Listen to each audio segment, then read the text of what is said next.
L'algue marine est ancrée dans la vie du littoral breton. Mais connaissez-vous vraiment l'algue? En avez-vous déjà mangé?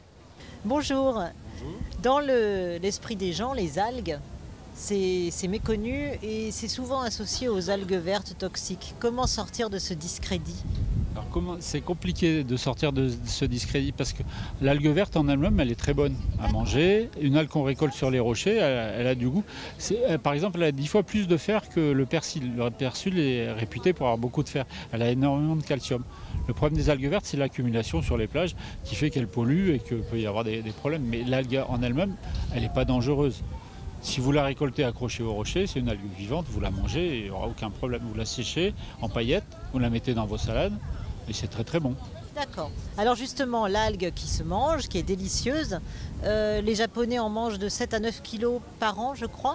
Oui, c'est à peu Les près Français ça. doivent en être bien loin. C'est même pas 100 grammes. Comment les encourager? Alors en fait on sent quand même un engouement, hein. Il y a plein d'émissions, de journaux qui en parlent. Ça commence à monter. Et c'est pas culturel hein, pour les Européens de manger des algues.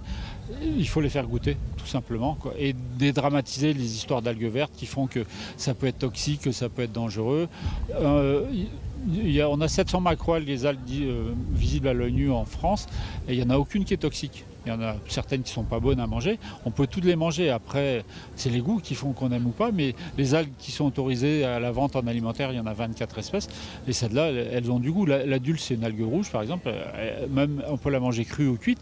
Elle a un goût de noisette. On dit un goût iodé. C'est des exhausteurs de goût, donc en plus il y a moins besoin de saler les aliments. Donc ça va bien dans l'air du temps, on demande de manger moins salé. Il y a des sels naturels dans les algues, c'est des glutamates, hein, des exhausteurs de goût.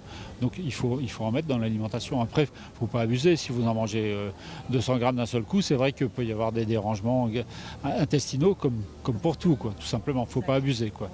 Alors vous parliez de l'algue comme exhausteur de goût, mais c'est aussi un aliment qu'on peut consommer en soupe. Expliquez-nous un petit peu les recettes à découvrir. Alors le kombu, ce que les Japonais appellent le kombu, qu'on appelle le tali en Bretagne, c'est la mineralisitata. Vous la récoltez, vous mangez des petits morceaux que vous mettez à cuire dans votre soupe comme un légume, tout simplement.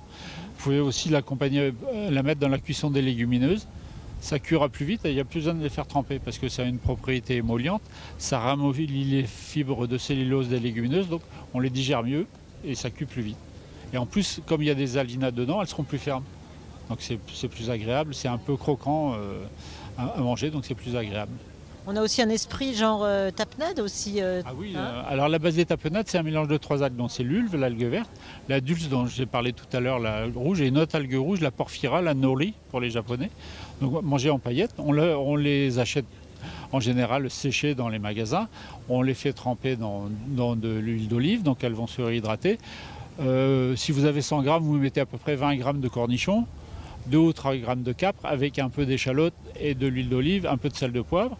Vous faites votre mélange, vous mettez au frigo pendant 2 heures et après vous la mangez en tartinable à l'apéritif par exemple, ou avec un poisson, ou sur une omelette, ou avec des pommes de terre.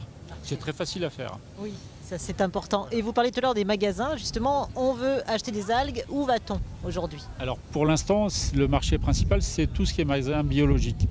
Les Biocob, les Naturalia, les La Vie Claire, parce que les gens qui vont dans ces magasins-là, ils ont naturellement plus l'habitude d'acheter des algues.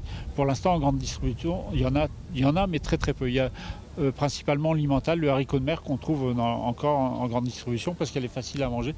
C'est une algue qui n'a pas trop de goût, donc ça ne fait pas trop peur aux gens de la manger. Mais le marché, ou alors les producteurs comme moi ou comme d'autres qui vendent en direct sur les marchés. Et l'algue en dessert, c'est envisageable? Oui, tout le monde en mange sans le savoir, hein.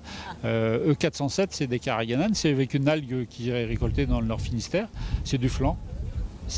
En fait, le flan Alsa, c'est fait avec cette algue-là. Le Chondrus crispus, c'est une algue rouge qu'on fait blanchir, qu'on met dans le lait.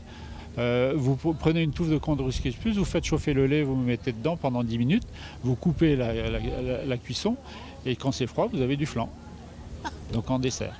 Très bien. Tout simplement. Vous pouvez l'accompagner avec un peu de lait de coco ou de vanille et ça vous fera du flan. Merci. Isabelle Besançon, en direct de Brest 2016 pour Lyon Saveur, FBNT.